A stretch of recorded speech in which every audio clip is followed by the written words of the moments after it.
എടാ ജോസേ, സാർ താനിപ്പോൾ എവിടെ ഉണ്ട്? ഞാനിപ്പോൾ വീട്ടിലാ സാർ. ഓക്കെ. തൻ്റെ സസ്പെൻഷനൊക്കെ കഴിഞ്ഞോ? ഇല്ല സാർ, കഴിഞ്ഞിട്ടില്ല. ശരി, എന്നാ തിരിച്ചു കയറുന്നത്? 2 ആഴ്ച കൂടി ഉണ്ട് സാർ. ആണോ? അതെ. എടോ, ഞാൻ വിളിച്ചതേ എന്താ സാർ? ഒരു കേസിൻ്റെ കാര്യം പറയാനായിട്ടാ. പറയണം സാർ. ആ 10 ഏക്കർ എന്ന് പറയുന്ന സ്ഥലമില്ലേ? ഏത് സാർ? മനസ്സിലായില്ല. ഓ, പത്രത്തിലൊക്കെ ഉണ്ടായിരുന്നില്ലേ ആ ആസിഡ് അടിച്ച സംഭവം? ഓ, അതിപ്പോൾ കുറച്ച് നാളായില്ലേ സാർ? ആ അതെ അതെ അതെ. അതിപ്പോൾ നമ്മളെ ഏജൻസിയാണ് അന്വേഷിക്കാൻ പോകുന്നത്. പുള്ളി നല്ല പ്രഷർ വല്ലതും?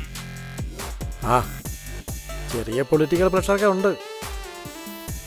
അത് ലോക്കൽ പോലീസ് അന്വേഷിച്ചിട്ടിരുന്ന കേസല്ലേ സാർ? അതെ അതെ, ലോക്കൽ പോലീസൊക്കെ വിട്ട കേസാ. അതെന്ത് പറ്റി സാർ? ഒരു തലവേദന കേസാണെന്ന് തോന്നുന്നു. എന്തായാലും താൻ ഫ്രീ ആണല്ലോ. അതെ സാർ, ഞാൻ ഫ്രീയാ. തനിക്ക് ഈ സ്ഥലം അറിയോ? ഇല്ല സാർ, ഒരു പത്രത്തിൽ വായിച്ചിട്ടുള്ള അറിവേ ഉള്ളൂ. ഓക്കെ ഓക്കെ, നാളെ രാവിലെ നമുക്ക് ആ സ്ഥലം വരെ ഒന്ന് പോയാലോ? അതിനെന്താ സാർ, പോവാലോ. Okay, good.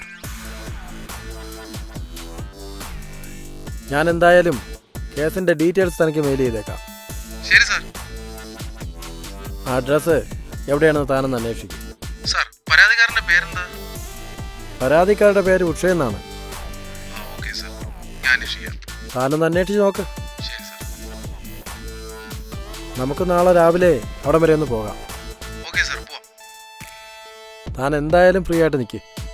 ഓക്കെ സാർ, ഞാൻ രാവിലെ ഓഫീസിലോട്ട് വരാം. വേണ്ട, ഞാൻ വന്ന് പിക്കൊള്ളാം. ശരി sir. Okay, okay sir. See tomorrow. Sir by.